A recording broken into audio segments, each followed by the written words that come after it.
Hey there.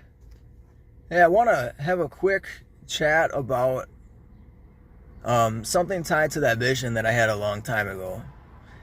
It's kind of a hopefully insightful thing in regards to the technologies that are coming out. During the process in which I was going through, God had told me to burn with insight, right? To burn with insight. And there was a lot of addressing the current state of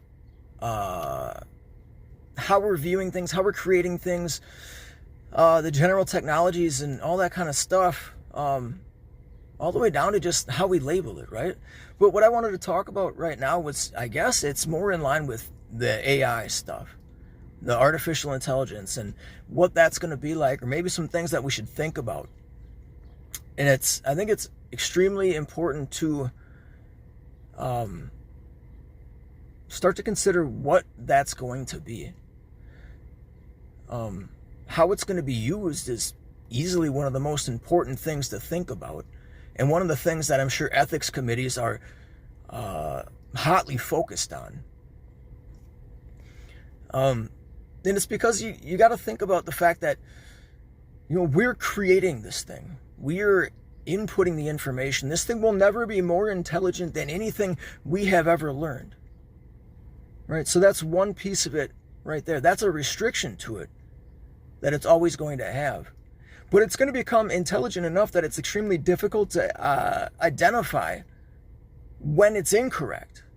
Maybe you've gotten like conversations, potentially arguments with people where it ends up being like a lose-lose situation because they're so smart in certain ways, and the conversation gets so drastically entangled that you end up missing a fact that a point brought up in the conversation was incorrect or lost in itself, and that's going to be an easy problem to run into when it comes to the artificial intelligence.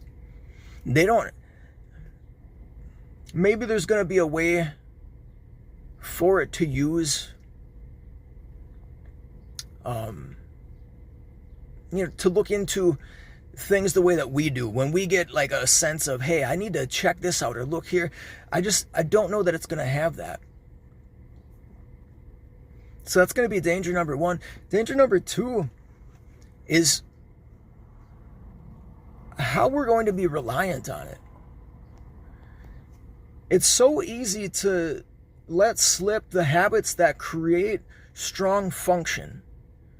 Right? In school, it's the small practices that you do day in, day out that build the structure and foundation of the level of accomplishments that you get to.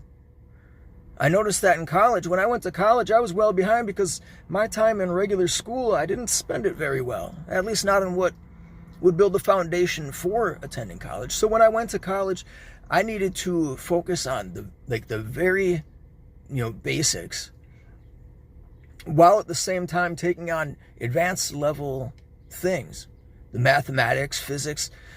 At first, it was terribly difficult. But making sure that I put pen to paper and stayed step by step with the process, I ended up grasping things that I never thought possible. And, I don't know, I guess really achieving more than I expected. And I think that the classmates that I were with, maybe they'd be able to comment better, saw that as well. So all this to say is that I've run into a situation where I'm already seeing students become so reliant on it, right?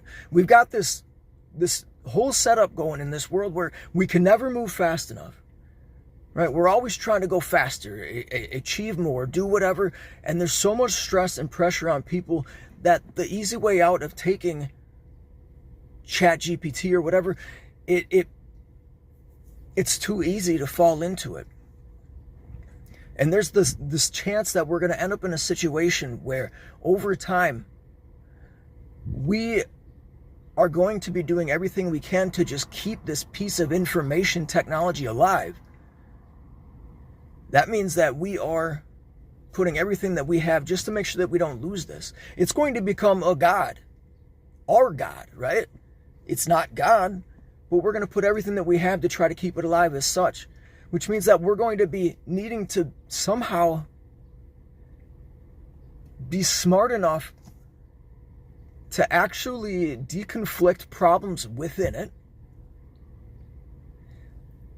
to maintain it, to properly care for it. But at the same time, it's supposed to be this massive piece of intelligence that we're going to be totally reliant. It's going to be this confusing thing.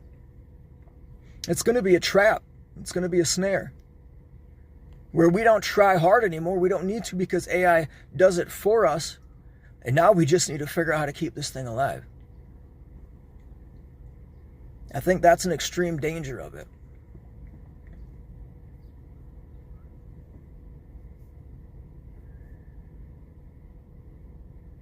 So with that, I guess what was I was thinking something else. Oh, my wife had told me she had seen a video. There's a guy who had like a prophetic dream. And it was a pretty serious one.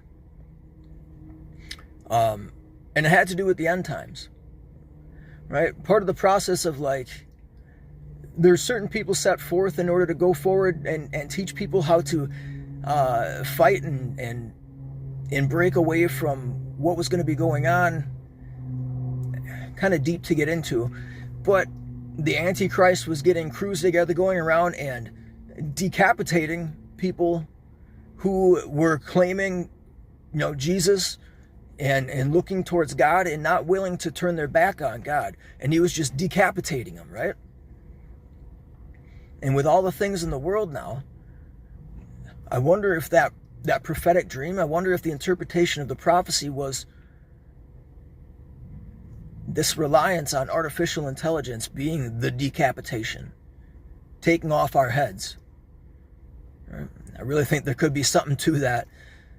So, I'm sorry, I don't know the name of the person. Try to find out who it is if you're interested at all, and then hopefully down the road here I'll actually put a name to it, because they definitely deserve what they shared, what God sent them, and hopefully this all comes together. So I guess I'll just hold that off for now, and thank you. I appreciate your time. Hope all is well. God bless you. Hey, I wanted to make a quick remediation of the first point that I made, because I think that was wrong as well. Another part of the vision that I went through was a problem that we're experiencing in the burnout in the world, in the United States, in the world, is that we are not sharing information the way that we're supposed to. And so the first point that I had made was that it's never going to be smarter than we are, what we've ever learned. That's not quite true, because it's going to be able to put information together that we should have been doing in the first place. But we built this world in which it's like, nope, I got to harness information. I got to hold this. This is my piece of whatever, my slice of the pie, my shot at the big time. And so we haven't been sharing information the way that we're supposed to. That's part of why we're behind. And then this artificial intelligence will be able to do that. So me saying the first point that I put down isn't fully fleshed out. Sorry about that. I hope you caught this correction that I made. All right, I'm out of here.